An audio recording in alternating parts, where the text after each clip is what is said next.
I'm going to briefly go through some of this financial aspects. Okay, so billing statements is something we looked at last time we met for our webinar last time on home energy use. Now, this is the same example that I used 2 weeks ago. This is a BG&E bill. This time we're looking at the far right for the gas, natural gas details. Here it's telling us we use 13 therms. I've highlighted the fixed costs in red. I've highlighted the variable costs there in yellow or orange. But Washington Gas and Electric will give you similar information.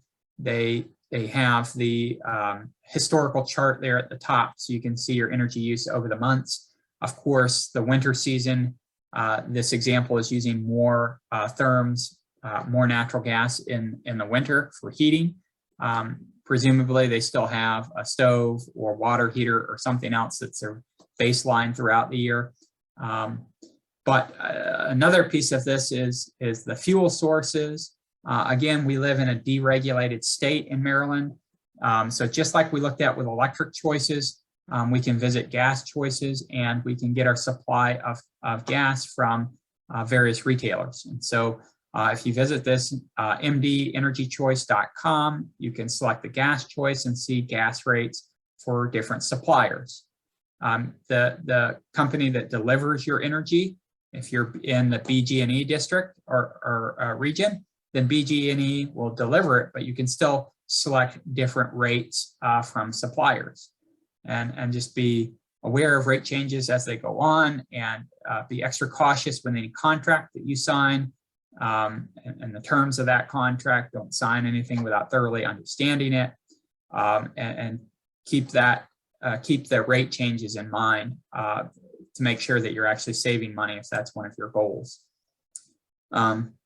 Billing analysis, again, if you wanted to isolate only the part that was used for heating, let's say you're not interested in knowing, because what's been copied over here from the BG&E bill is every use of natural gas, including a stove, water heater, and everything else.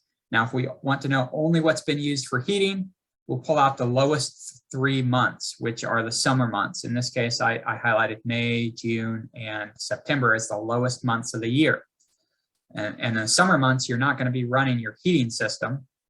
So that's going to be your baseline. So I've taken the average of that in step 1. Your baseline is just for stove and hot water heater or anything else you have on gas.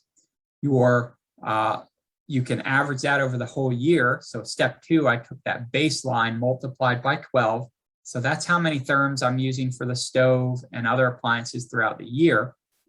Step 3 is the difference, tells me how much then was applied just by my heating system. So if I have a boiler or a furnace or something, that's how many therms, 257 therms just for heating. And then I multiply that by whatever rate that I'm paying. So that's a way to estimate just your heating costs. So if you're looking to save energy on a heating system, you can find out how much is actually going towards your heating. Now, if you buy propane and have it delivered or something like that, it'll be a little bit different how you assess that. But this is one way to just look and see what amount of that energy is going towards the heating system alone. I've included some examples here. I'm not going to go through those because we don't have a whole lot of time today. But here's one way to compare systems. So I've given 2 examples comparing fuel prices or the value of fuel. Again, every type of fuel and even the supplier that you're getting your fuel from maybe have a little bit different heat value to it. And again, the amount of energy in the fuel is measured in BTUs. And so I've included on the right, you have a list of fuels and the average heating value for those fuels. So first one off the bat, kerosene. Not too many people use that anymore. Kerosene has 135,000 BTUs per gallon. Okay, and it costs about $2.92 per gallon. Okay, and so you can use that chart. You can use your own values as well if you know those values and what rates you're paying. But you can go through and work through these examples on your own. Again, this will be posted on the website so you can review this. But you can multiply the amount of fuel you use by how much energy is in the fuel, and you get what your current use is. And then we can go back and calculate the price, the cost for those fuels, and we can compare the cost between two different systems. And we can see in this case, we're looking at if we use natural gas or looking at our neighbors using heating oil, we can compare those.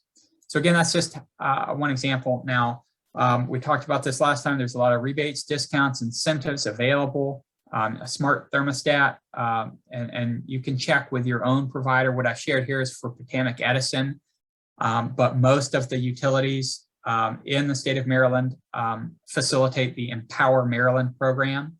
And Empower Maryland programs are pretty much consistent, or they are consistent across all utility providers. And so I've just shared this Potomac Edison one, but you can go to your own utility website or call them and find out what the rebates are. But you'll see a hybrid water heater there, $700 rebate, and so on and so forth. So there's a number of ways to offset the cost of these, and then you're also saving money on more energy efficient systems. Another place to look is the Maryland Department of Housing and Community Development. So in particular, they have the Maryland Energy Assistance Program, MEIP, that works with heating and cooling primarily for low and moderate income households. And so there's some audits and repairs and upgrades they can do with heating systems in particular. If you're interested, you can explore that. Maryland Energy Administration, one that I've mentioned previously is the wood stove rebate, $500 for a wood stove, $700 for a pellet stove.